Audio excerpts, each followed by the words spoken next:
welcome back to my channel. আজি আপোনালোকৰ লগত মোৰ এডেনিয়ামৰ কালেকশ্যন অলপ শ্বেয়াৰ কৰিম বুলি ভাবিছোঁ। গৰম দিনত ফুলা বেষ্ট ফ্লাৱাৰ হৈছে এডেনিয়াম। এই প্লাণ্টজোপাৰ আন এটা নাম হৈছে ডেজাৰ্ট ৰোজ। মৰুভূমিত হোৱা এজোপা প্লাণ্ট হয়, সেয়েহে টান ৰ'দ, কম পানীত ছাৰ্ভাইভ কৰিব পাৰে। ঠাণ্ডা দিন অহাৰ লগে লগে এই প্লাণ্টজোপা ডৰমেঞ্চি পিৰিয়ডলৈ গুচি যায়, যিটো আমি ৰেষ্টিং পিৰিয়ড বুলিও কওঁ। ইয়াৰ তলৰ অংশটো কডেক্স বুলি কোৱা হয়। কডেক্সবোৰ যিমান শকত হ'ব সিমান গছজোপাৰ সৌন্দৰ্যটো বাঢ়ি যাব আৰু কডেক্সতে বেছি পানী ষ্ট'ৰ কৰি ৰাখিব পাৰে, সেয়েহে ইয়াত কম পানী ব্যৱহাৰ কৰিব লাগে। এই প্লাণ্টজোপা খুব শ্ল' গ্ৰ'য়িং প্লাণ্ট হয়। এডেনিয়াম ফুলৰ দুটা ভেৰাইটি থাকে, এটা ছিংগল পেটেল আৰু মোৰ ওচৰত যিটো আছে সেয়া ৰ'জ পেটেল বা ডাবল পেটেল বুলি কোৱা হয়। এই প্লাণ্টজোপাৰ কাৰণে সকলোতকৈ ইম্পৰ্টেণ্ট হৈছে ছইল মিক্সাৰ। কাৰণে মই ইয়াত ব্যৱহাৰ কৰিছোঁ 40% send, 20% বাৰ্মি compost, 10% normal garden soil, 10% এঙাৰ আৰু ইটাৰ সৰু সৰু টুকুৰা, 5% নিমখালি, 5% বোন মিল, 5% ফাঞ্জিচাইড পাউডাৰ আৰু লগতে ইয়াত দিছোঁ 5% কোকোপিট। এনেদৰে মাটিটো প্ৰস্তুত কৰিলে খুব পৰাছ হ'ব আৰু পানী বেছি দেৰি হোল্ড কৰি থাকিব নোৱাৰিব। এডেনিয়াম প্লাণ্টৰ বাবে বেছি দ পটৰ প্ৰয়োজন নাই। বহল আৰু কম ডেপ্থ থকা পট ব্যৱহাৰ কৰিলে বেছি ভাল হয়। মই ঘৰতে চিমেণ্টৰ পট কেইটামান বনাই লৈছোঁ, তাকে মই ইউজ কৰিছোঁ।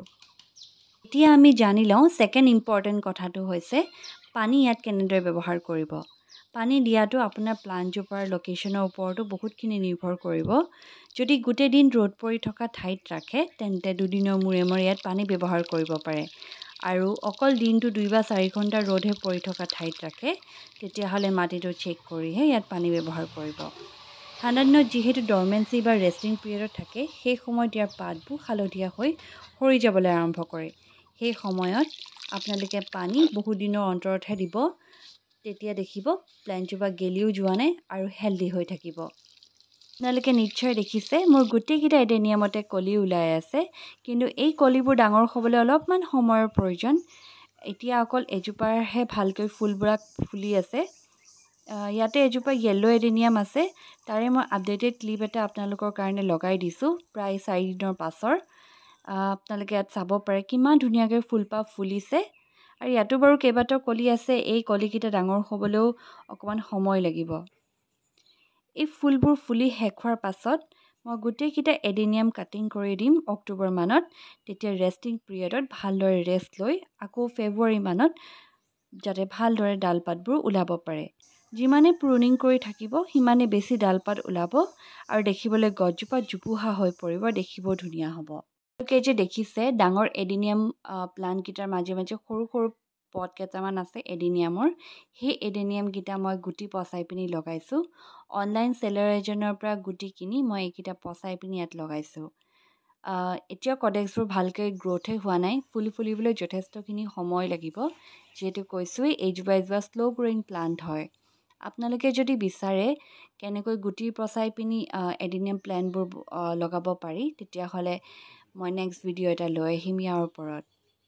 এতিয়া আমি জানি লওঁ লোকেশ্যন আৰু ফাৰ্টিলাইজাৰ কি ব্যৱহাৰ কৰিব লাগে। লোকেশ্যনটো জনাইছোৱেই, ৰ'দ ভাল পোৱা প্লাণ্ট হয়, সেইবাবে গোটেই দিনটো ৰ'দ পোৱাৰ জেগাত ৰাখিবলৈ চেষ্টা কৰিব। যিমানে ৰ'দ বেছি পাব সিমানে প্লাণ্টজোপা ভালকৈ গ্ৰ'থ কৰিব আৰু হেভি ফ্লাৱাৰিং কৰিব।